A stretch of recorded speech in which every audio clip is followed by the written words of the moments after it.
Let's have some fun. Enter. What's up, functional friends? Welcome back to the Holistic Savage Podcast. I'm your host, your functional health bro, the original Holistic Savage, Brendan Burmeyer. We like to talk about all things functional health on this podcast, which I define functional health as really the sum of functional medicine, functional fitness, functional spirituality, and functional psychology. As far as I know, I coined those last two, and I'm still trying to get, the functional psychology, functional spirituality caught on. But ultimately, all things functional health, holistic health. And, I've really been wanting to drop the line, you can't spell functional without fun, for a hot minute. And it really wasn't until I had the pleasure of being on the Fundamism Podcast that I got to throw that down, as I had an amazing bro flow with my man Paul Long, who's with me here today. And it's his birthday. So I would like to say happy birthday and give a warm welcome to my honored guest. Couldn't be more excited to have you with me today, Mr. Paul Long. What's good, man? Thanks, Brendan. It's all good, man. I'm chilling. It is my birthday. What better way, you said this early on before we started, to spend my birthday than to talk about things that we're passionate about and potentially help one individual that may be going through the struggle and identify how to have just a little more fun when you're challenged in your head. So let's get it. The bro flow. You said that you coined these phrases. Yours are far more eloquent than mine. I coined the phrase Fundamism, and I wasn't really thinking about marketing when I came up with it. It's taken a while to catch on, brother. They're like, "Are you that fundamentalist?" And I'm like, "No, that is not me." No, you got the wrong guy. The fun part, yeah. The rest, no. Yes. No, man, and it's good. So kind of set the stage a little bit. I have no idea what people think of me anymore, and I find myself caring less and less as time goes on. But I will wholeheartedly say I used to be that guy that took myself too seriously, took life too seriously. And life is a very beautiful experience that we've all been really gifted with. And I think we really need to seek out the beauty in life and enjoy the experience. But life can get heavy. It can get tragic and sad and heavy and dark. And so then that really kind of brings us to the chosen perspective or chosen outlook on life.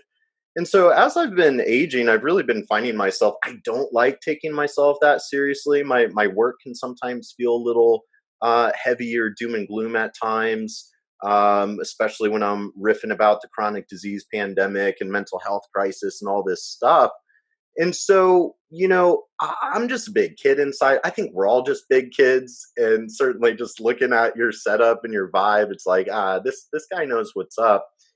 And so, when I started kind of thinking about this, Alan Watts, actually, smart dude, that Alan Watts, he was always big on talking about how ultimately it's all just play. All of these, as kids, we build sandcastles. As adults, we build empires. But at the end of the day, it's all just play. The world is our sandbox, and it's whatever we want it to be.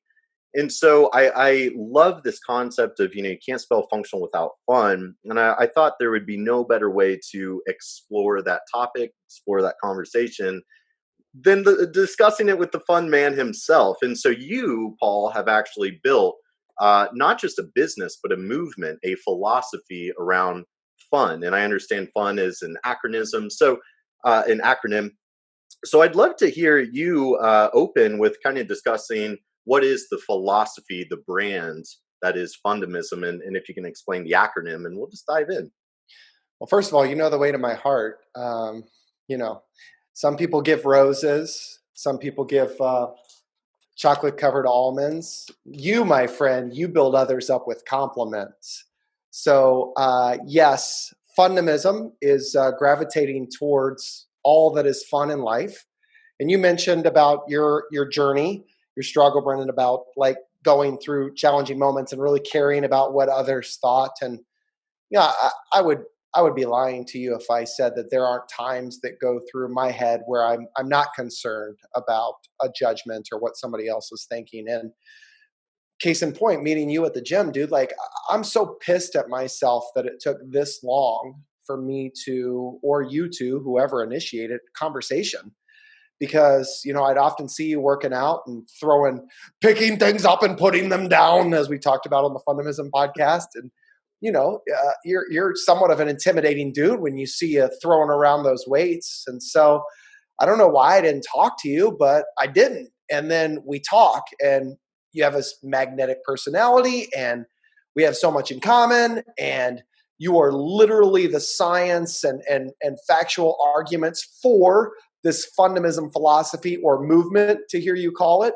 And I'm just so damn excited now to be able to really go more in depth with you and talk about the parallels of this holistic medicine approach and your savagery and fundamism. So again, fundamism defined is the fundamentals of a fun and optimistic lifestyle. What do you do for fun, Brendan? What are some of the things that you do that make you smile, that lifts you up when you're going through a tumultuous time in your day? I like picking things up, putting them down, like you said. I'm a big fan of the science. I'm a big fan of tripping down existential rabbit holes with some introspective work. Yes. And otherwise, when I can have a deep, meaningful conversation, that is really fun, fulfilling to me. Otherwise, I want to play some games. I want to be a basic white boy, drink some White Claws, take a puff or two of whatever's being passed around, play some bass, which is very hit or miss for me. You and I are going to get along just fine. Everything you just said is what I call a fundamental of a fun and optimistic lifestyle, if you will. So whether it's creating or being a part of amazing conversations and connections with others, or going to the gym and working out, being competitive, playing games like you had mentioned, drinking a White Claw over some great convo, passing something around to get you out of your head. All of these are brain pattern interrupts. And so it is my belief that nobody in this world truly wants to be miserable. We all have challenges in life. I myself went through the quarter life crisis and know lots of folks that continuously struggle day to day. Hell, I struggle from day to day.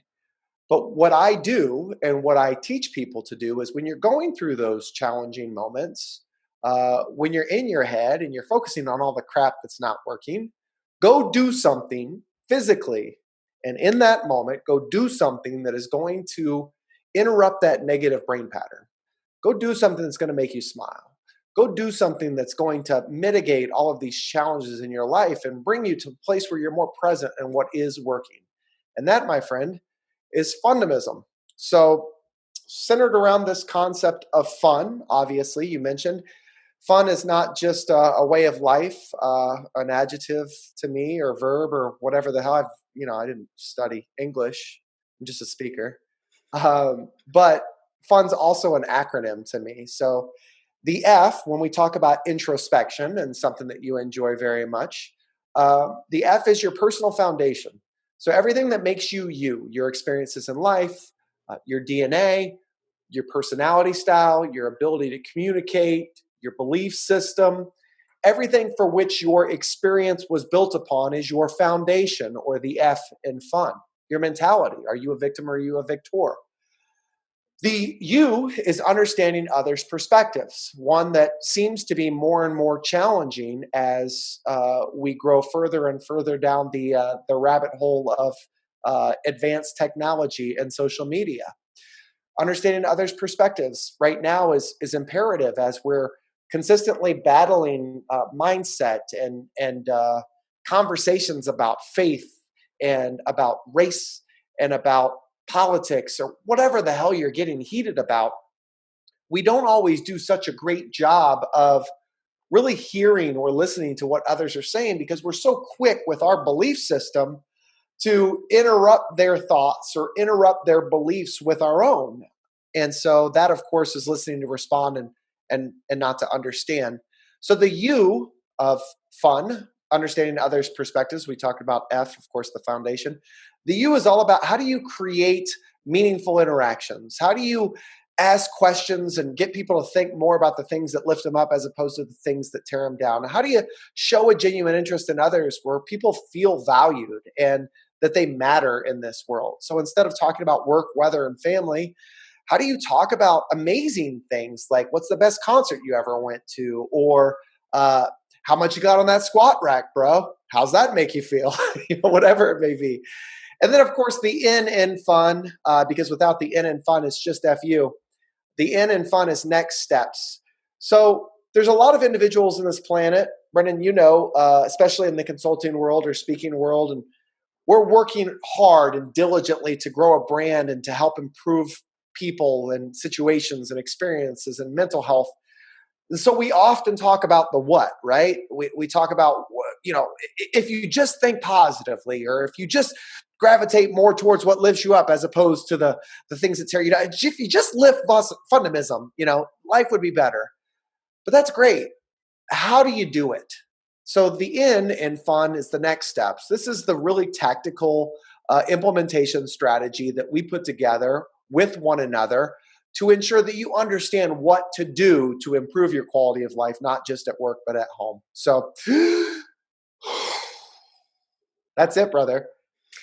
That's pretty solid. And, it's like, it really impresses me and amazes me the layers of what you've done with, the word fun and fundamism and the acronym. Because just when I thought it couldn't get better, and then it's like, oh, without the end, it's just an FU, and it's just like, of course it is. Like, of course it is, because it's just perfect that way.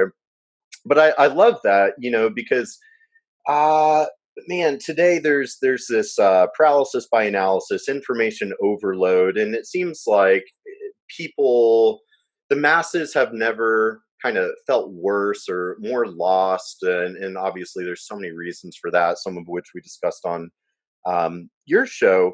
So then it comes down to an operational system to get out of it, right? And that's so hard, right? And so whereas my career is a little more focused on kind of the metabolic health side of it, or my friend Dr. Nicole is really big on inner child work and kind of transcending the ego work, and then you're bringing the fun component, and obviously all of it fuses together quite perfectly. And I love what you're saying of we have our foundation, whether that's our DNA or our core values, kind of everything in between. And then, of course, making sure we're not getting too caught up just in ourselves and our own point of view, and too myopic of let's think bigger than ourselves. Let's look outside. Let's zoom out, right? We have to do that Google Earth of zoom into our DNA, zoom out, see how we fit into the greater ecosystem or community around us. But then next steps, like what is that next step? And something you said that really kind of pinged my attention, because I definitely, left to my own devices, will get a little stuck in my head, get a little cerebral.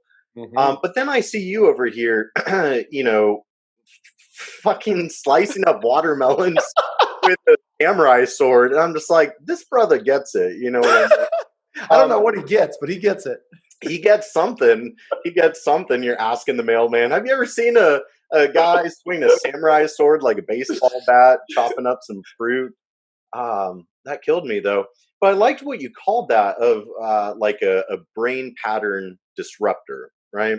Yep, a brain pattern interrupt. That, of course, if anybody's listening, those of you that are listening to the Holistic Savage podcast are typically individuals that care a great deal about spirituality and mental health and all the goodness that can be if you allow it to be. So in the mindfulness space, Fundamism is really outlined as a brain pattern interrupt. These are physical things that you can do to get yourself out of that myopic approach and out of your head to see something different. And so, what's interesting about what you just gave me credit for, which I greatly appreciate, Brendan. Yeah, samurai swords. Yeah, blowing up watermelons with rubber bands or M80s. There's a lot of things that I do that people can't relate to. Sporting this gnarly mustache right now that's got all the gray in it, and an ode to WrestleMania 4 when Hulk Hogan fought Ultimate Warrior on my shirt. People sometimes see me, Brendan, and they say, ugh, that's not me. Like, I can never be me. If that's what Fundamism is, then I don't want any part of it. This is the extreme version, right? This is the me version of Fundamism. This is my fun. So my goal is not to define what fun looks like for people. It's to reveal the opportunity that others have to find their own fun and define it for themselves. And so, with that, as you know, going out on the speaking circuit and helping organizations and individuals, sometimes people need an example, right? They need a demonstration of what it looks like. And what's funny about that is that's a step in the skills transfer process that we could talk about a little deeper if so desired. But we often miss out on the opportunity of demonstrating what it is success could potentially look like. We're great at explaining it. We're great at telling folks to go do it. We're great at giving people feedback or constructive criticism, but sometimes we're not so great at demonstrating what it could potentially look like. So when you say, this guy's out there doing it and he's having fun, I've never done. Hey guys, I just wanted to take a moment to thank you all so much for listening to the Holistic Savage podcast. We on the Holistic Savage team all really appreciate you and want to stay connected with you. So please rate, review, and subscribe to help the podcast grow. And if you like the podcast, help get the word out. And now back to the show. This before. I want everybody to be fully aware that my fun is a little out there, and I don't want anybody to be like me. But there are things, these fundamentals, that everybody could relate to, like number 90, the fundamental number 90 in the Fundamism book. Leverage your creativity to make up a story to tell your children or spouse. Now, just to take a step back, I'm talking a whole lot, Brendan. Before I give you an example of what that looks like, I'm going to turn it back to you. What are your thoughts on what I'm saying? Well, I like what you're saying, this kind of skills transfer, because a couple of things where, it made me think of meditation in my head, where there's all this kind of pressure these days of, if you don't have like a 5-hour morning routine that sets you up perfectly to conquer your day, like you're basically a scrub, which it's just like, who has all this time to and how pretentious, right? Like, because I think I can think of some really good family men that they get up and they start serving their family as soon as their feet hit the floor. They're not like, well, hang on, I need my coffee, I need my hour of meditation, I need, all this. But like with meditation, which God, I suck at. I'm so bad at it. But I'm sitting there, and they always tell you, like, okay, when you feel your monkey mind drifting, bring it back to the breath, kind of this forced brain pattern interruption.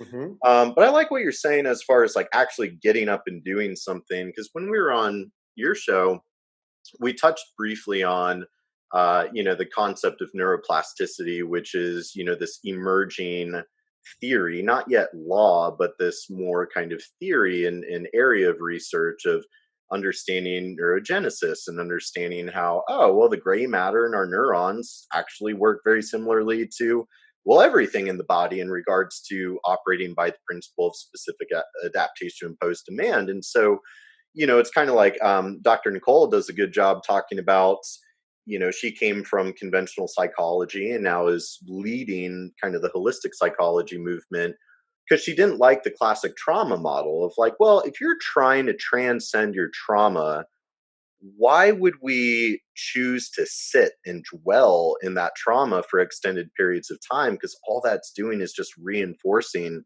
that neuroplastic network of, hey, we're always going to be going to that place. Whereas what you're really saying, and then providing concrete next steps, is, hey, like, get out of your head, go blow up a watermelon or do whatever it is that you need to do to interrupt, that cycle, interrupt that potentially negative downward spiral. So that way you're disrupt that pattern that no longer serves you. So then you can choose different. You can choose something that's going to serve you better. And so, you need that interruption to then be able to have the opportunity. You're creating that opportunity for yourself to then choose something new, choose a new narrative, and forge a new path. Am I on the right track with that? You freaking nailed it. And that's why I'm really excited to see where our relationship goes, because you do a far better job of articulating, the science and the method behind my theory, which we talked about in the Fundamism podcast. So for me, it's hard to argue, and I told you this before. It's hard to argue to me if anybody were to come to me and say, I'm having a time, dude. I'm having a rough day, or shit's just not working, or another red light. All the red lights hit me and only me, right? It's hard for me to believe that if in those moments that we're in our head and we're thinking about the crap that's not working, that if indeed you gravitate towards or introduce something that makes you smile, albeit as something as simple as paying a compliment a stranger, or holding the door open for somebody, or this gentleman that you should meet, Grant C. Gooding. I just had lunch with him for the first time ever. He was telling me that he attended a John Hopkins course recently, and the instructor said, you know the one surefire way to create happiness in your day, like the one surefire way. You're having a crap day, you want to turn it around. The one surefire way to do it, and everybody's waiting on bated breath, like edge of their seats. What is it? Yeah, we want to know. And he says, go up, find the tallest hill that you can, and run up it for 3 minutes straight, just as many times as you can. Run up it as many. Well, everybody was so disappointed in that answer, right? Go find a hill and run up it as fast as you can, as many times as you can. Everybody's so disappointed in that answer. But think about what you're doing. When you're thinking about running up a hill and you're trying to catch your breath and you're sprinting for the first time in potentially years for so many people, and you're doing something that makes you uncomfortable, you know what you're no longer doing? Thinking of all the shit that was stressing you out to begin with. And so that serves as a brain pattern interrupt. And so to your point about, next steps and very tactical things that you could do, again, it's not blowing up a watermelon. That's how it manifests in me. But, number 90, creating a story. My wife, God bless her heart, she is absolutely amazing. She consistently tells me that she's not creative like me. Oh, I'm not as creative as Dad, she'll tell the kids. That's that monkey mind, right? That's just things that we convince ourselves. Every single night before bed, our son and I, when I put him down, we alternate. I put Adeline down one night, put Brennan down the next. Every night before bed, I ask Brennan to give me 3 items or 3 things. Monster trucks, Brendan from the Holistic Savage, and our cat Max. Perfect. I will use those 3 things now to tell a story, right? The roadmap is already there, right? I have my 3 items. Now I'm just threading the items together with details, and I'm telling a story. That's fundamental number 90. Like, make up a creative story, and I'm doing it with a 4-year-old. Now, after that story's done, the 4-year-old says, give me 3 items. And I give him 3 items. And he knocks it out of the park every single frickin' time because he understands the expectation. He understands what and how it looks. Now, he typically uses his 3 things that I get him in the first sentence, so he gets out of his way, but he does it. And what that's doing is it's creating an interruption. It's creating a pattern of thought behavior where you're reinvigorating your childlike spirit and getting back to this creative spirit of making something up, because it's in all of us. We just convince ourselves that it's not. Mm-hmm. Mm-hmm. I really like that because, I was just writing last night in my little book of ideas. I feel like in a lot of ways, I think as species, we are too cerebral. And, a line I like to drop is I think a lot of people are kind of drunk on instant gratification and high on the American dream. And, there's a great book out there called Why Zebras Don't Get Ulcers. Definitely recommend it for anybody. But really, though, I always like kind of just being science-minded, I guess. I always like to look at history. And when I say history, I mean like primordial history, like the dawn of man and, bacteria before that sort of thing. And, so looking at evolution or just looking at the natural world, we see animals in the wild, which certainly, the way that we are wired is to pursue survival and continuity and reproduction. And, if an organism didn't have this mechanism of desired continuity, it would just get phased out by the endless cycle of trial and error that is Darwinistic evolution. So my point being, that's what I was saying on your show. What I view the ego as is kind of that mechanism of continuity. And I think in today's world of abundance and modern luxury and comfort, I feel like we've really disconnected from kind of our primordial roots, our higher consciousness. We've kind of forgotten how to be human. We've kind of forgotten how to have fun. Because you look at animals in the wild, when they are not, fighting or flighting from a threat, when they're not in sympathetic mode, they spend the vast majority of their day-to-day life in a state of parasympathetic nervous system dominance, right? It's always kind of a teeter-totter, and that's where HRV is all popular as a way to try to, objectively measure that. But the point being, they spend the majority of their time in this parasympathetic, rest and digest, feed and breed, play, having fun, the little lion cubs playing with one another, or they're sleeping or they're hanging out or they're, reproducing or whatever they're doing.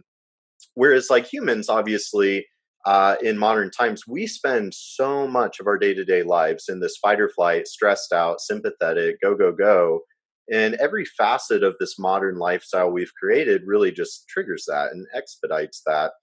And so I really think, fun as medicine, right? And something I see so much in the functional medicine space that I try to bring awareness to is we're seeing this kind of increasing orthorexic inducing tendencies where in a lot of ways, functional medicine with all the fancy labs or supplements or whatever, it can make it very easy to shift the focus on something external to self. Like it's, I'm not unhealthy and miserable because of anything I'm doing. It's because, this piece of paper says I'm gluten intolerant, I've got a stealth infection, I've got toxicity, whatever it is. And that's where, I really find that sometimes the biggest thing holding people back from healing, it's not because, their practitioner missed something or wasn't a good enough metabolic detective or the protocol wasn't fancy enough, there weren't enough supplements. And it has everything to do with the chosen belief system, the chosen perspective, and being able to tap back into parasympathetic dominance, which, that's a lot of jargon and scientific words. But what are we saying? We're saying be human, have fun, embrace the human experience a little bit more. Laugh, go splash around in the ocean, do whatever it is. So I think what you're doing, your movement that you're leading is so crucial right now at this point in time. And I liked on your website, I saw you did have a statistic about, mental health or mental illness really kind of declining. I think it was like 13% in the past decade or something like that.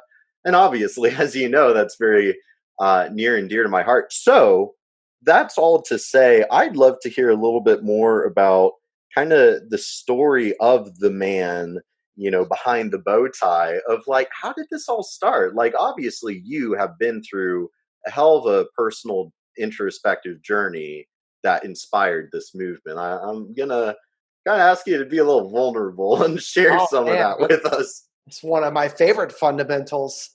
So first of all, thank you for the opportunity. And I couldn't help but listen to everything that you were talking about and the perspective or narrative that we convince ourselves, right? That I'm paraphrasing, of course, and run a parallel or equate that back to a gentleman once telling me that he sucks at meditation. Oh, he's paying attention, damn it. Why you say you suck at meditation, bruh? My meditation is Shinrin Yoku, dog. You what you know about that Shinrin Yoku? I know jack shit. All about that. I don't know anything about that. It's that forest bathing, dog. So I like to go walk through the woods. That's my walking meditation. Get that Shinrin Yoku.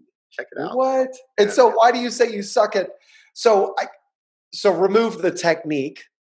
What is meditation for you? What is meditation defined as? What's its intent? That's a great prompt question. Yeah, I mean, if we define meditation as you're supposed to sit there in stillness and silence, I suck at that shit. But if we're talking like it is an introspective journey within to explore oneself and one's psyche and one's consciousness and expand that shit, well, damn, like I'm pretty good at that, So who defines meditation? We do. So I would argue that, to your point, you're pretty damn great at it. I always thought I sucked at meditation. I suck at sitting still. Patience is not one of my most significantly strong traits. But man, like I'm pretty decent at being introspective. Like I used to think that meditation was shutting this off, right? Until somebody said, no, man, it's embracing that stuff. Like it's embracing those thoughts, acknowledging them, and then moving on to something different. And that's fundamism to me. Like, I feel like a lot of folks think that whenever I talk about gravitating towards the things that lift you up and getting yourself out of your head, that I'm saying don't address problem areas, don't address challenges, don't grieve. Like, quite to the contrary, I'm not saying any of that at all. I'm saying you have to acknowledge these things. You have to be introspective. You have to understand why you are where you are, which we're going to get into in terms of my journey, based on your question. I promise I'll get to it. But in order to grow and to be the person that you aspire to be, whatever that is, if you've set goals or express value to this earth, you have to understand some of the challenges and learn from them as a result. So I'm never saying don't grieve or don't address challenges or don't think about them. What I'm saying is the difference between a victim and a victor's mentality is short-term memory. Like, address that stuff, be introspective, ask yourself the difficult questions. How did I get here? What would I do differently? What did I do right?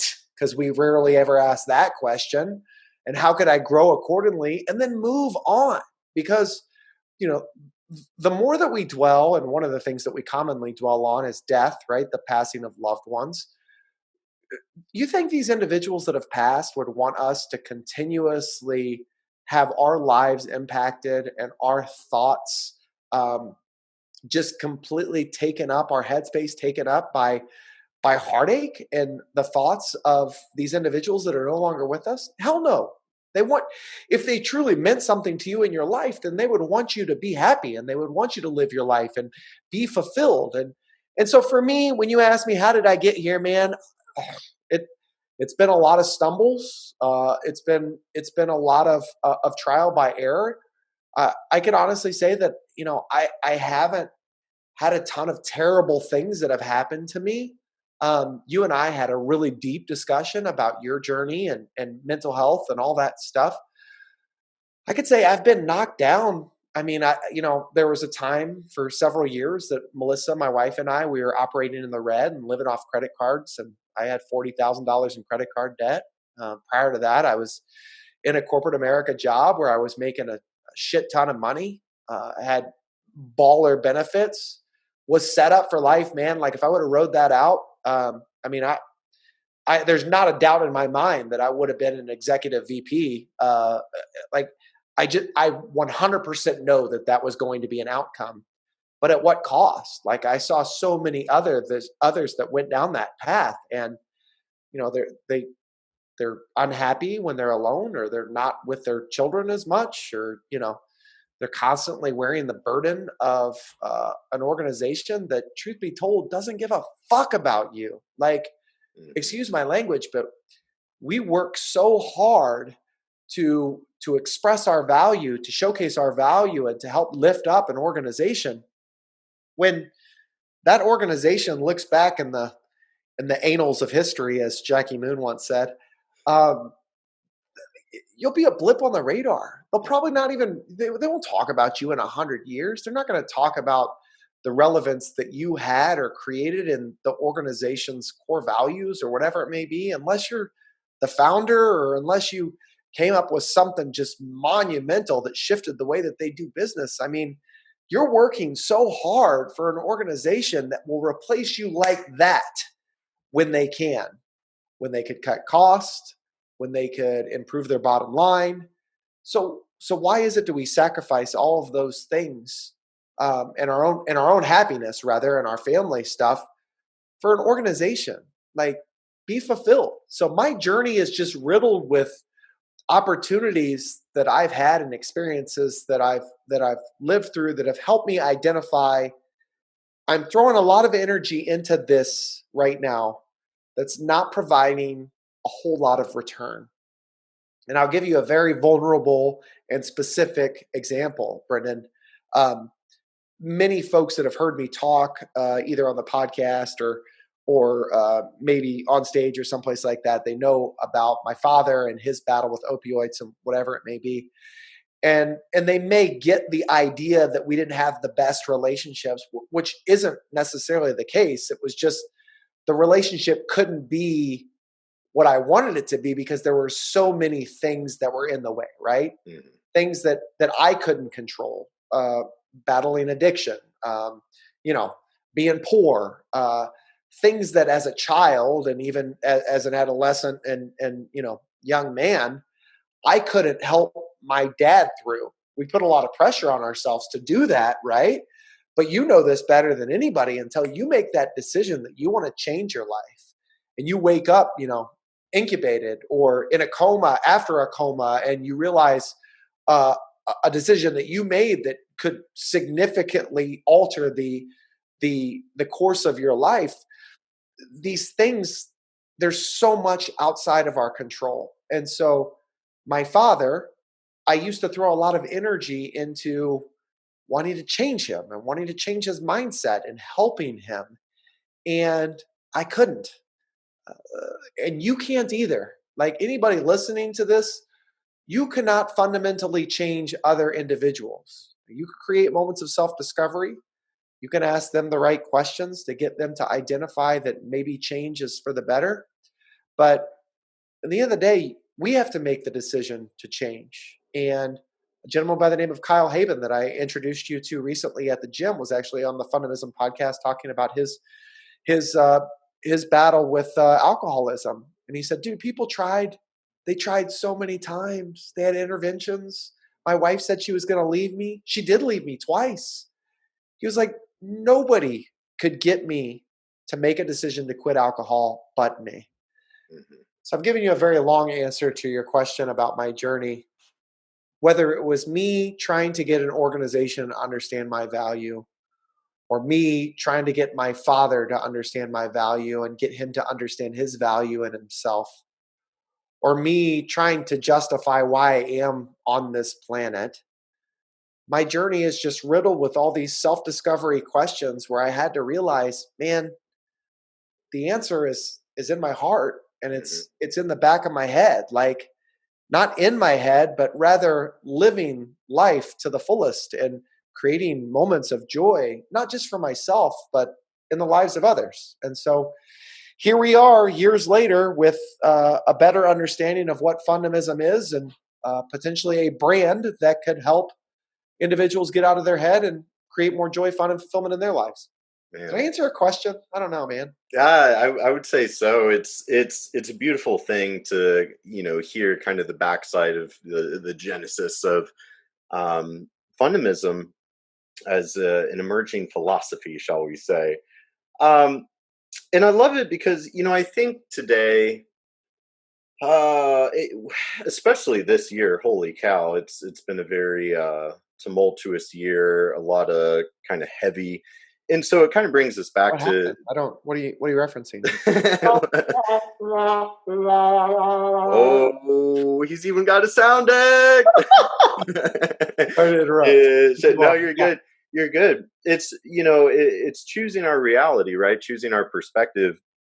And probably within the next few days, I was going to post one of my little savagery quotes, as I always do, and say, step one of healing is to transcend the victim mentality, which we discussed a little bit as far as kind of like you're choosing to drown in 2 feet of water.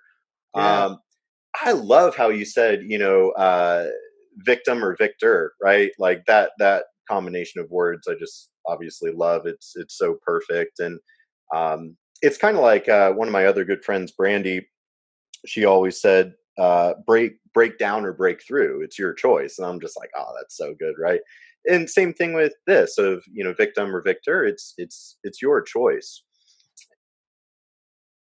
Oh, in fine print. Chapter 1. The reason why it resonates, dude, is because you and I, we're basically the same dude. I mean, the reason why I'm showing you this, Brendan, and for those of you listening, chapter 1 of the Fundamism book. Chapter 1 is arriving at FUN's front door. And the second paragraph is literally titled Victim or Victor and the Choice. And you just mentioned, like, we don't believe it because, again, we feed our own narrative. And, you see so much shit and you wallow in it and you don't believe that there is anything else out there great. And so you say, dude, it's easy for you to say, Brendan, that I have a choice, but you don't understand. You've never lived my life. You've never seen what I've seen. And what I found, dude, is there are so many people on this planet, and Americans specifically. I don't know why the hell we think that we got it so freaking bad. There's so many individuals on this planet that have it far worse than anybody listening to this podcast right now could ever begin to understand or feel. And they're handling it so much better. It's a choice, man. I mean, there's definitively some DNA stuff, and this is where you're an expert and I'm not.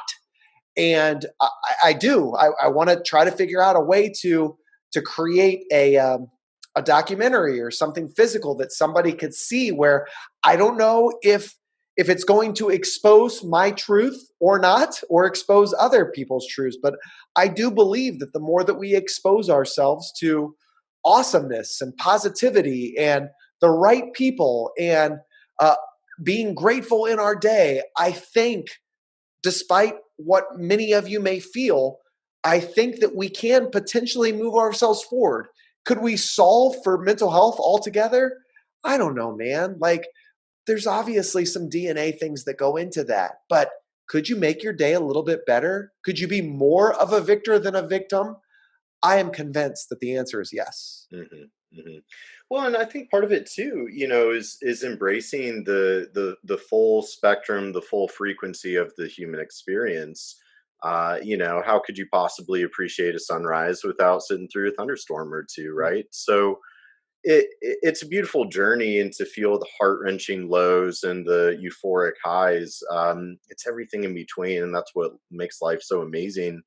And I will just say, which I think a lot of my listeners are probably, pretty solid on, but as I was saying on your show, I always like to kind of draw that line right down the middle when we're talking about mental health, because it can get very disorienting and confusing of where to begin and whatnot. And so I really like to split it down the middle of, like, okay, we've got the physiological, biochemical, metabolic side. Because look, like, if you're gluten intolerant and you don't know it and you're eating gluten 3 times a day every day, meanwhile you're like, no, just okay, brain pattern interruption, I'm going to go do something fun. Hey, you literally have biochemical neuroinflammation going on, so you're screwed, and it's an uphill battle. Yes. But as I'm kind of saying, more in the functional medicine space, we see that flipped around, where people are digging deep into their physiology with all the testing under the sun, and that's still not doing it because they're totally overlooking the psychological and perspective component. And so it's that choice of what kind of reality do you want to experience. And you're saying about Americans, which I've got a lot of opinions on all of that, and it is certainly all perspective, and there is a lot of kind of evolutionary science and hardwiring that plays into that. But man, sometimes, again, that's kind of where what I was saying about drunk on instant gratification, high on the American dream is just the American culture that we've created is so ego seductive, which kind of going back to my theory on what ego is, which is this, perpetually hungry and thirsty side of us. It always wants more. Like, the ego's never satisfied. Like, any, like, as you and I both know, with being virtual entrepreneurs and having an online following, is there ever enough likes on your post or enough swipe ups or enough? Like, it's never enough, because our sense of self, our sense of security of our business prospering and everything is directly correlated with these numbers. It never stops. And so we look at, third world countries, people living in the dirt, and yet they're happy and whatnot. And so I think Americans are, to kind of jump to the punchline, I think Americans are the most disconnected population of humans on the planet, disconnected from the realm of truth, the fifth dimension of unconditional love, the eudaimonic pursuit of self-actualization. And I think it is because we are just really drowning in ourselves, drowning in this culture that we've created. And what's crazy is, Americans in particular, we're so disconnected from self, so disconnected from the realm of truth and the collective consciousness that we're all connected, well, should be connected to, but it's like Wi-Fi, you got to tap into that. But I think we're so disconnected that now it's like, we need, well, where's the evidence to support that? And the funny thing is, the deeper you dig into the scientific literature, there is scientific literature and evidence that validates and shows, well, humans need a sense of purpose and a sense of community to be biologically healthy at the cellular level. And being a big, like, microbiology weirdo, microbiology is really interesting because, we're studying bacteria and fungi, which, now with all the obsession over the microbiome, that's great. But my point being, humans are very, very similar to microbes. And dare I say, I think humans are a little bit of a microbial infection on this planet. We're the only species that is destructive to the planet. That sucks. I know. I would love to be called fungi. I think you're a fun guy. I've been wanting to drop that line for so long too, but see, I can't write that in an Instagram post because it's like, well, it's spelled different, so it has to be dropped verbally. So I think microbes. Yeah, 100%. I'm following you. I think you're a fun guy, and so with fungi and bacteria, and we've got the virome, we've got the bacterium, the mycobiome, aka all of these things combined into the microbiome, which disturbances to the microbiome have been linked to literally every chronic disease you could think of. But my point being, when you look at microbes, they operate together. There are infinite, and our understanding of the microbiome is very much in its infancy, despite the copious amounts of research going into it. But the point being, microbes work together for the good of the collective.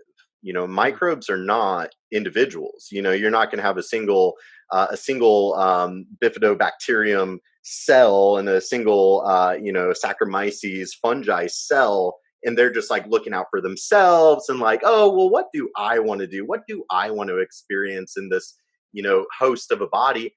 No, they're using what's called quorum sensing to communicate and operate as a collective. And so my point being, humans are really not different than microbes, and we have to be working together, working for one another for the good of the collective, right? The needs of the many outweigh the needs of the few.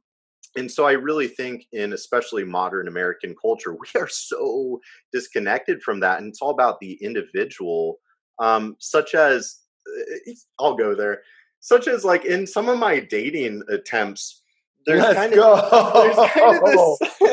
We're going in. Notice I say attempts, right? I did hear that. Because, I've been finding this new theme with, young millennial dating attempts, where it's all about the self. It's like, well, I want to be upfront with you. I'm only willing to XYZ. Here's my rules. Here's my boundaries. This is the only way that I will date or engage in some sort of, courting escapade or whatever it is. And, then what I hear is like, me, my rules, my terms, my conditions. And it's like, since Mhm. when, why do we Americans think it is all about us? And when I say us, I'm not talking about us, the collective, I'm talking about the individual, because from a biological standpoint, we are not wired to operate that way. And I truly believe that when we are disharmonious with uh, the collective mindset, that's when the unhappiness and the sense of suffering really starts creeping in. What's interesting about what you're saying, so I name dropped that Grant Gooding that I had lunch with today. We were talking somewhat about this, and he talked about that he has a theory regarding the decline of society, like and understands the day that it happened. And he was like, the the pinnacle of society was the day before the internet was invented. And it was supposed to make us more connected, but it did quite the opposite, right? I mean, there's good that can come with it, right? You and I wouldn't be chatting today if we didn't have it, or at least we wouldn't be doing it over the interwebs in this Zoom virtually.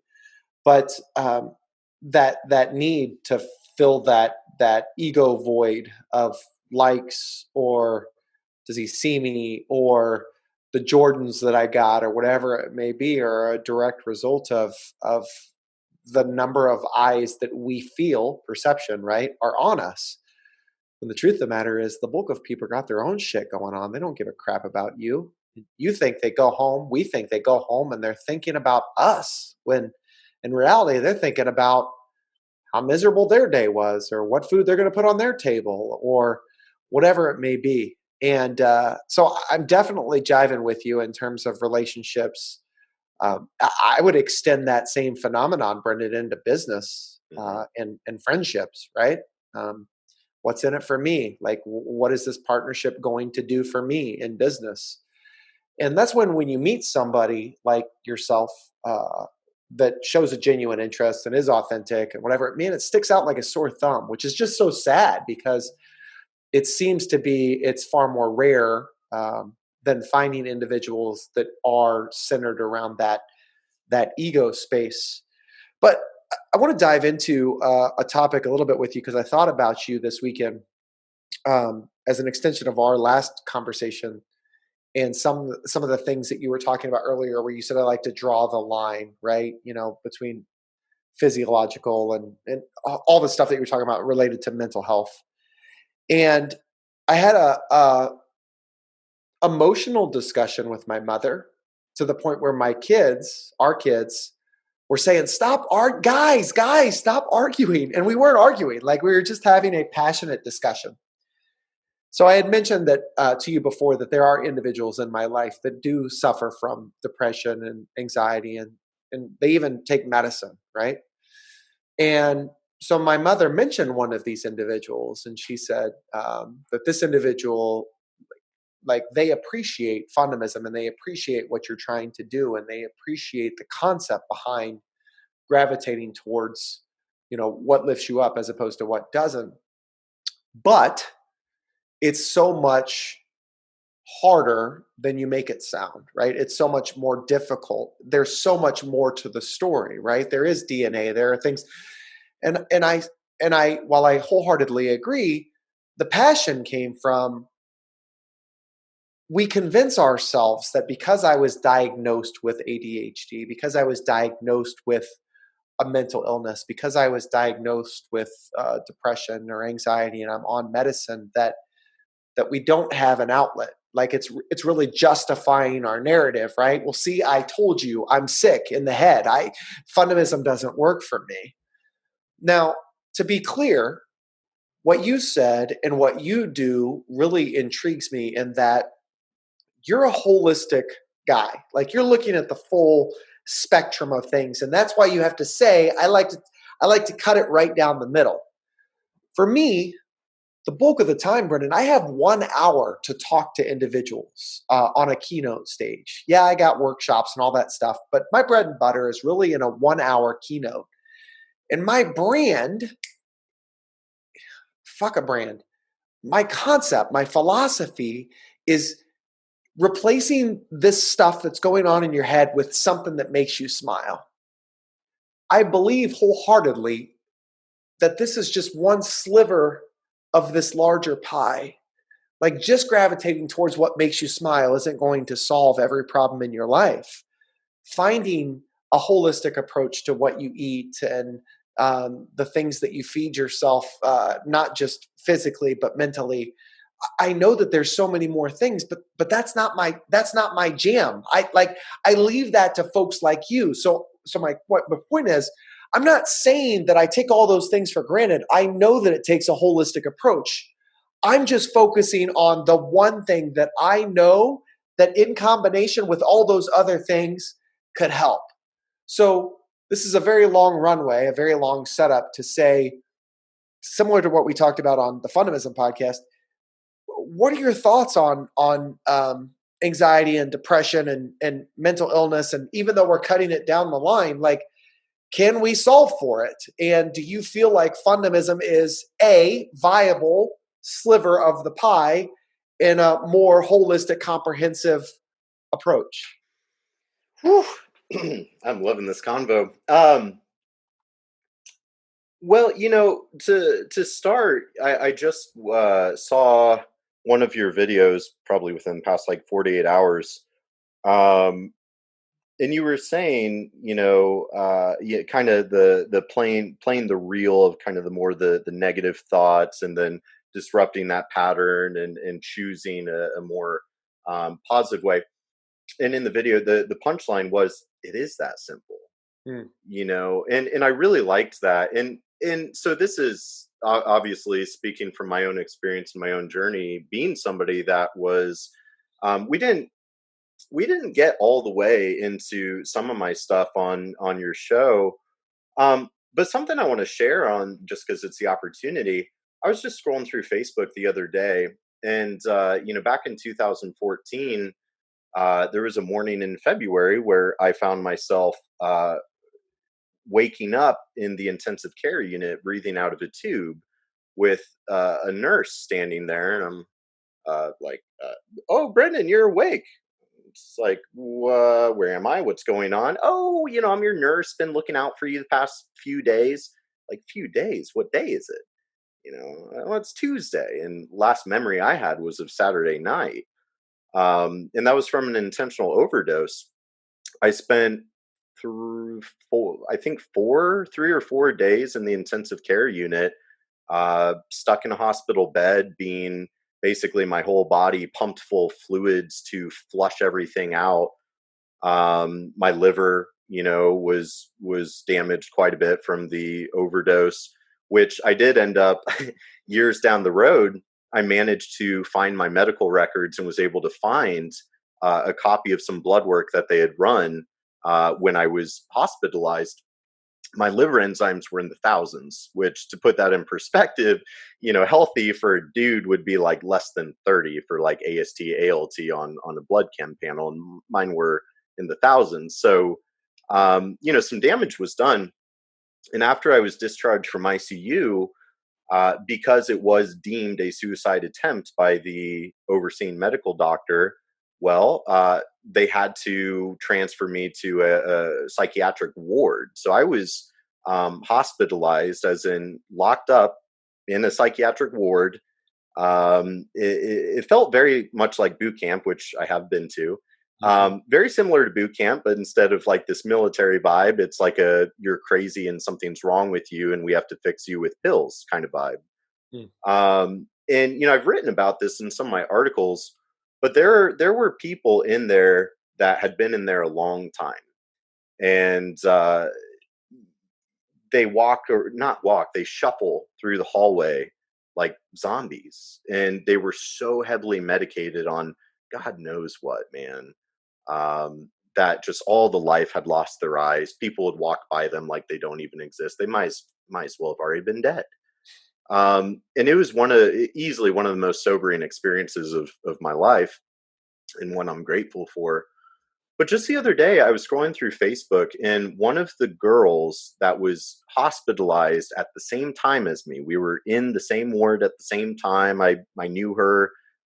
We were, doing group therapy afterwards. You get, once you're deemed stable and let you back into society, there's some sort of discharge plan. And for me, that involved 9 hours of group therapy with a social worker every week for like 6 weeks. Made it hard to go back to work normally. But just the other day, and this is years later, that girl that was in there at the same time as me, I saw a cry for help on Facebook, and I've seen a few from her over the years. And she was just basically saying like, hey, my depression is just really taking over my life, and I'm sorry to put all my friends and family through this and all of that. And it really caught me there, because this is a girl that was there with me, and here we are years down the road. I'm at where I'm at, and she's at where she's at. Now, I'm not saying anything about her or making any assumptions. I don't know her story, but I do know mine. And so for somebody to say, well, it's not that easy, and it's like, well, it's not that simple, but it is that easy. You know what I mean? Mm-hmm. Or maybe the other way around. So no, I mean, is mental health complex? Yeah, it is. There's a lot of components. But to your point that you were making to your mother, yeah, actually it is. And I really think step one is to transcend victim mentality. Step two, radical ownership. You have to take ownership of your situation, and it can be a dogfight and a grind. I've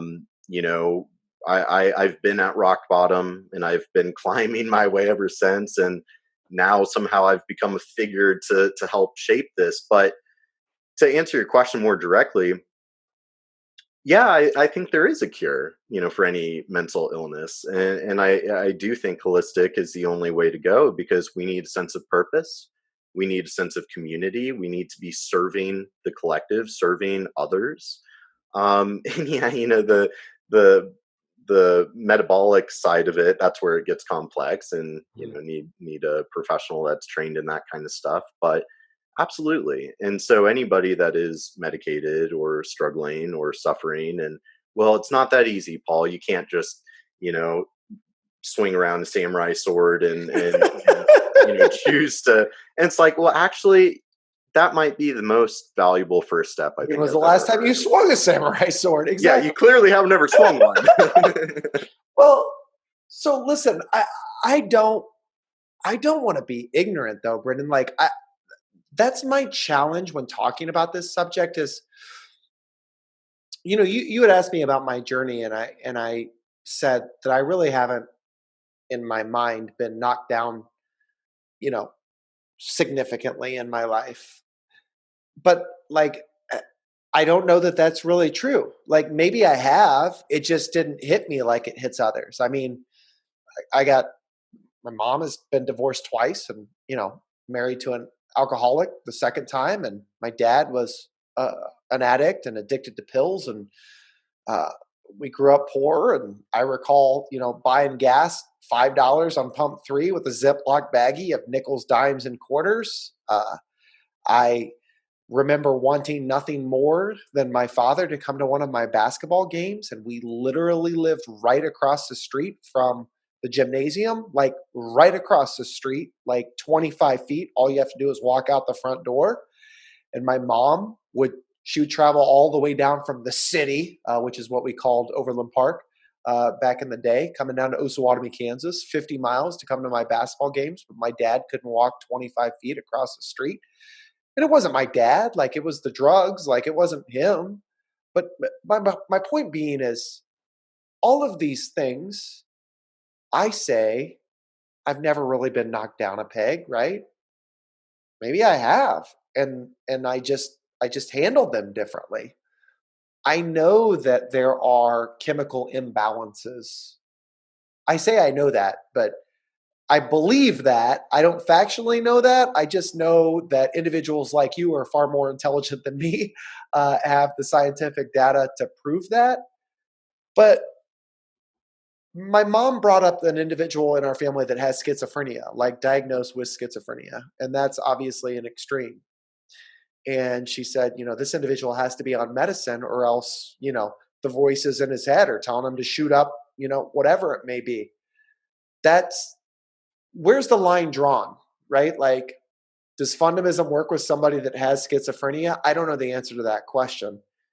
A far less advanced case of schizophrenia, somebody that literally is just in their head nonstop, questioning their worth and their value and depressed all the time and trying to figure out what their purpose is in life and all of that stuff, and diagnosed with depression or anxiety. Is that something that can be solved for? Like, I don't know. I constantly struggle with that. But what I'm certain of, 100% certain, again, just to come circle back around to what we said earlier, I am certain that for me, it is inarguable that when you're dealing with whatever that crap is, that if you go hang out with a friend that makes you smile, if you watch a comedy special, if you slang the hell out of that samurai sword, or you go blow up an M80, like, for one reason or the other, that crap that you're thinking about is mitigated. I understand it's a holistic approach, but I don't believe anybody can argue to me that when you're doing things that make you smile, the stuff that isn't as prevalent in your life. Mm-hmm. Mm-hmm. I love that. I really couldn't agree more. So certainly I don't want to take up all of your time on birthday day, but I do want to circle back as we start wrapping up. You mentioned the skills transfer, because I know, you really thrive with keynote speaking in front of tons of people, whether it's more of kind of a self-development or also related to sales and, being able to relate to your customer and whatnot. And I watched some of your videos, which were amazing. And, you were really like giving the customer a chance to be heard and express something that they're passionate about and being able to relate to them on that level. And so I love what you're doing. What you're doing is connecting people and connecting people with love, which, I really believe love is kind of always, it's the highest frequency, right? It's at the end of the day, almost like the only thing that's truly worth living for, and sharing love, spreading love, living in a state of love. And so you're connecting people through that. And so, we're covering a lot of ground, a lot of big, moving things. So when you say skills transfer, kind of that skills transfer process, what do you mean with that? And, with somebody, like, sure, somebody can hear me talk or hear you talk, and be inspired for that hour, and maybe even feel inspired for the rest of the day or the rest of the week or whatever it is.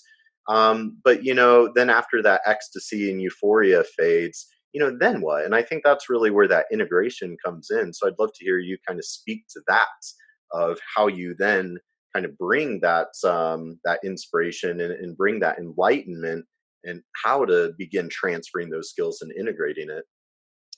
Well, this is a subject that's it's a subject that means a lot to me, and that in our space, consulting, keynoting, whatever it may be, there's a lot of experts, right? You and I being two of them on our respective craft or, subjects. And so as experts, you get up and you talk a lot about what you know, right? Whether it's, metabolic health or, holistic medicine or, fundamism or whatever it may be. And as such, that ego starts to come into play, right? And I found that our business is very ego driven, because it takes a certain kind of individual to get on stage, or a certain kind of individual to command the attention in a group of 50 to do a workshop or whatever it may be, and to have the confidence to relay some skill and talk about, desired outcomes, whatever it may be. My point is, when you start speaking from a place of ego, the desired outcome is not about the listener. It's not about the audience, and it's not about the participant. It's about you. It's about feeling better as a result of whatever the hell you're doing. And so I can't say that there's not a piece of me that feels amazing, that my ego isn't pampered, doesn't feel good when I'm up on stage and I get the rush of seeing 500, 1,000 people, clap or be engaged or whatever it may be. Obviously, that feels amazing.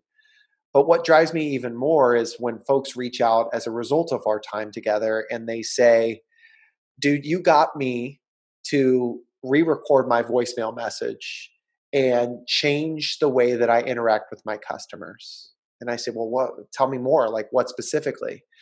Well, when you introduced that fundamental, a new spin, and you didn't just talk about it, but you showed us how to do it, it got me thinking, like, what if I were to do this a little bit differently?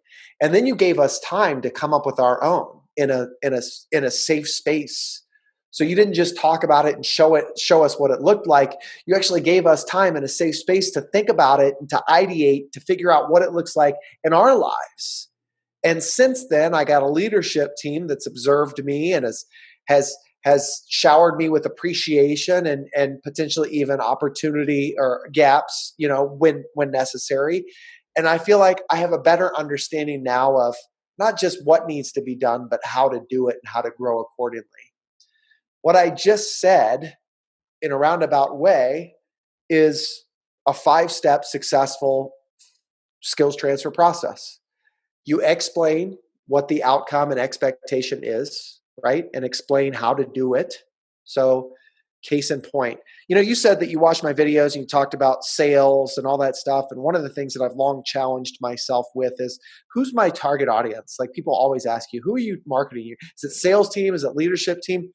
Dude, you could give me any organization. You could give me any function. You can give me any title. And in 10 minutes, I could develop a whole program associated with the acronym of F-U-N.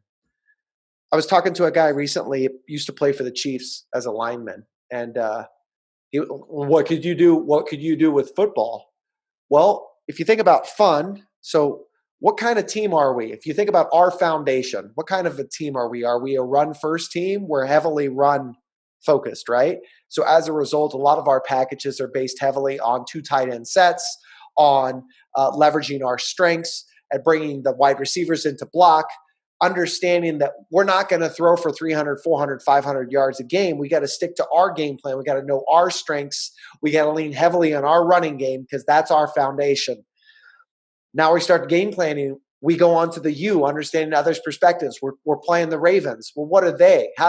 What do they do? They stack the box. They're heavily dependent on their defense. They got strong safeties and they got really good cornerbacks. So their strength is in defending the pass, but they're kind of suspect on the run. And so what we need to do is identify where those gaps are, where their weaknesses are, and understanding their strengths and opportunity gaps so we could showcase our foundation. Well, let's move on to the end. The next steps, let's build our game plan. Dude, I could do that with any freaking thing. Personal trainer, holistic medicine approach. You give me something and I could do it. But I don't just talk about it. What I do is I explain what it is and why it's important and how to do it. Explain, first step. Then I demonstrate what it looks like. I just demonstrated for you. Like, I just demonstrated how I do it. Then I allow you time to practice with a little bit of coaching in a safe environment. That's the third step. So first step, explain. Second step, demonstrate. Third step, practice with a little bit of coaching. Fourth step is observe. Go out and observe in the game setting. Now you're out there in your personal training. Now you're out there and you're implementing the game plan in the NFL. Now you're out there in your sales force and you're actually cold calling and going door to door and doing all that stuff. What does it look like? And then lastly, so the fourth step is observe. Lastly, the fifth step, provide feedback. Check in. How are we doing? If I think back to my desired outcome, what it was and how we get there, how close to hitting the mark am I? What am I doing well and what could I potentially grow from? So if we do this 5-step process, explain, demonstrate, practice with coaching, observe, and provide feedback, then the probability of success goes up in anything that we do, Brendan. So that is the philosophy that I take to anything that I'm doing, whether it's teaching my kid how to read or going out and doing a keynote. The reason why I feel like I have been somewhat successful in my space is because it's not a do what I say, not as I do. I model consistently the things that I'm trying to get others to incorporate in their life. Mhm. That was beautiful, and as an educator myself, I'm gonna have to take some notes and kind of okay, like because I'm like, do I do that when I'm teaching a workshop? Do I do a good job of da da da da da? That Hey guys, I just wanted to take a moment to thank you all so much for listening to the Holistic Savage podcast. We on the Holistic Savage team all really appreciate you and want to stay connected with you. So please rate, review, and subscribe to help the podcast grow. And if you like the podcast, help get the word out. And now, back to the show. was really well done. Really well done. Where do you think leaders or speakers or anybody in society, where do you think we falter regularly of those 5 steps? So if you think about explain, you think about demonstrate, practice with coaching, observe, and provide feedback. What do we do well, and where do we struggle? I think, if anything, we over-explain. I think a lot of people they just explain until everybody's sick of it. Providing feedback is an art that could be honed by many.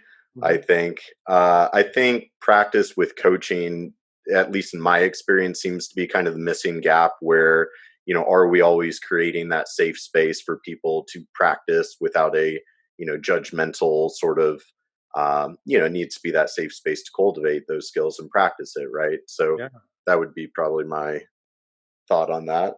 You're looking at me for the correct answer. I don't know. Yeah, I'm like, is there a secret answer here? I mean, I would agree with you. I think allowing people to practice in a safe space is obviously something that we struggle to, and we make up excuses as to why. Oh, we don't have enough time.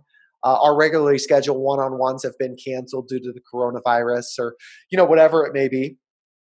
I would say that definitively, practice with coaching, we typically don't afford enough time to, or allocate enough time to.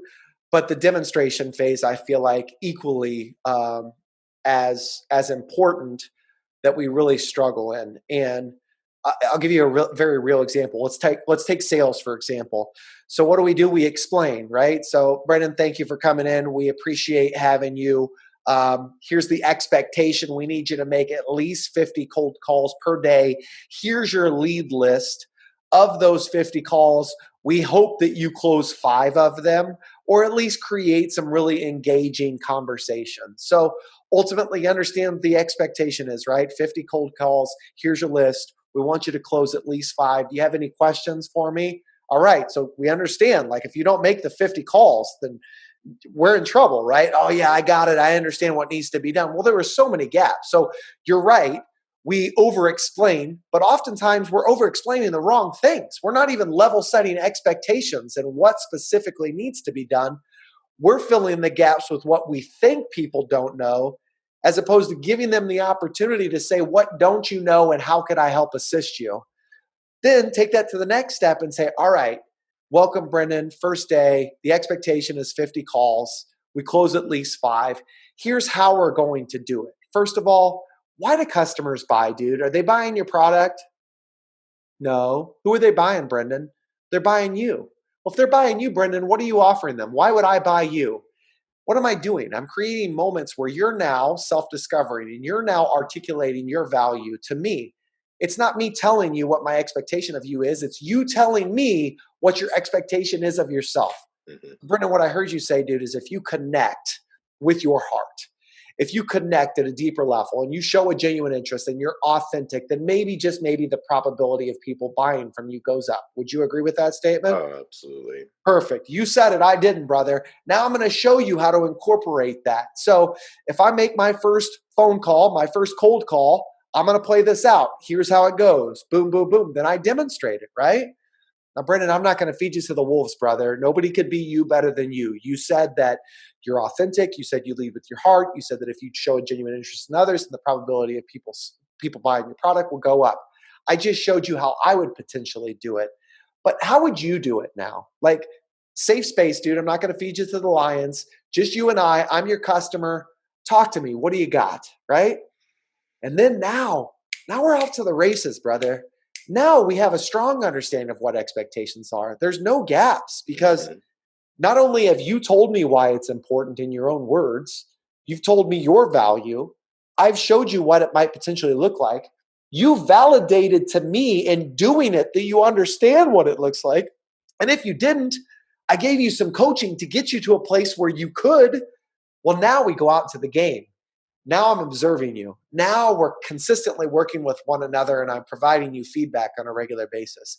Dude, if we all did that in society and no matter what we did, think about how great America or anything else could potentially be as a result. Yeah, I absolutely agree. Man, this is it's always such a pleasure talking to you because and it's more and more looking like we might have to make a documentary, so we might have to I'm about it. I got the investor. We're good. Yeah, well, maybe if I ask Audrey real nice, she might help out with some recording and stuff. But man, honestly, it goes both ways. I definitely wish I had connected with you sooner, but things happen as they happen. Nature does what nature does, and it's definitely a magnetic vibe tracks your tribe thing. So it's honestly such a pleasure and honor, and the fact that you took time out of your birthday to come hang out with us. But man, I'm so inspired by what you're doing, the Fundamism movement, all it stands for. It's a very impressive methodology that you've really sculpted out of your own human experience. Well, likewise, brother. The bro flow is real. And, I told you this before. I even told Kyle this. Like the way that you articulate your thoughts and specifically tie things that everybody can relate to back to something factual or scientific. Obviously, you said that's where you thrive. It forces people to think. And so like it's just really refreshing when you say you appreciate what I'm doing. I got so inspired, and I told you this on mine, like on my podcast, that when I met you and John McGraw and you guys started talking about this stuff, like, dude, I get so amped up and like there's no place I'd rather be on my birthday because I, through your help and what you guys are saying, are enabling me to take Fundamism to the next step, to identify how to level up and help people and be even more impactful in their lives as opposed to just talking theory. So listen, this is not ending here, my friend. We got some things to accomplish, and we got a whole lot of folks to try to help. And by trying to help, I'm not saying give them the answers, but at least being with them in their journey and helping them to self-discover what the answers are for themselves. So thanks, brother, for the platform. Absolutely, man. I think this is just the beginning. And so certainly an amazing convo. I hope to all the listeners it was fun and educational and enlightening, made you smile and laugh once or twice. Be sure to check out Fundamism. I know you've got an amazing book with all these rules and lessons in there that are so wise. So absolute pleasure. I hope you have a amazing birthday, my friend. It's such an honor, and I'm sure I'll catch you at the gym.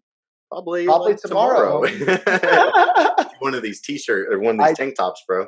I do need one of those tank tops. I'm a little.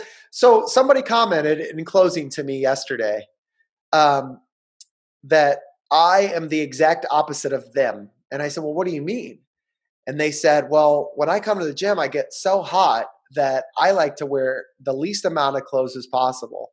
And here you are with a sweatshirt, a t-shirt, joggers, tall socks, whatever clothing you could find is on you.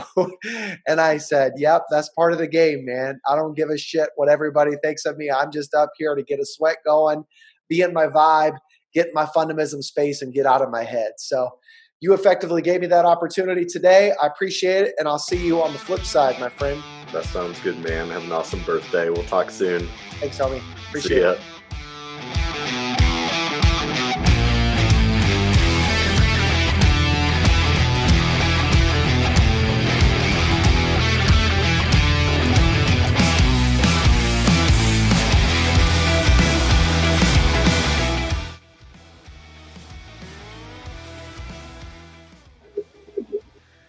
Anticipation.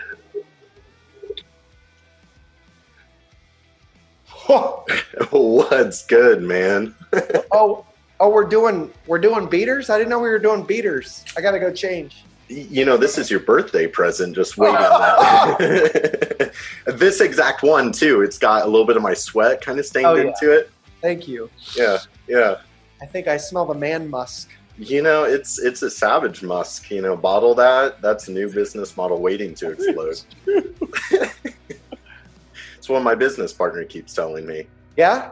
Tell me more about your business partner. I didn't know this. Is this the lady? No, she's probably your scheduling agent. You know, she's the one. She's my better half. Lives in Arizona with her husband and her dog. And she does all the behind the scenes. Kind of the equivalent of your wife. Yes, for sure. Yeah. I need to do a better job of utilizing her. You know, I feel like sometimes it takes as much time for me to tell her what needs to be done than it does for just me to do it.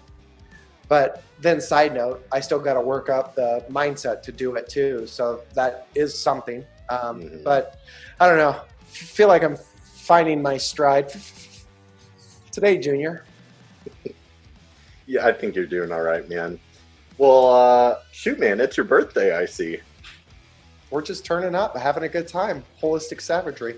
Yeah, no better. You know, I was thinking about that, and no better way to spend your birthday than spreading your message and your truth and living your purpose. You know, and eating dark chocolate almonds. That's a good way to go too. Are these healthy? I don't know. Is this in the lifestyle? Is this somewhere in the middle? I subscribe to balance. Everything in balance. Yeah. I feel you, man.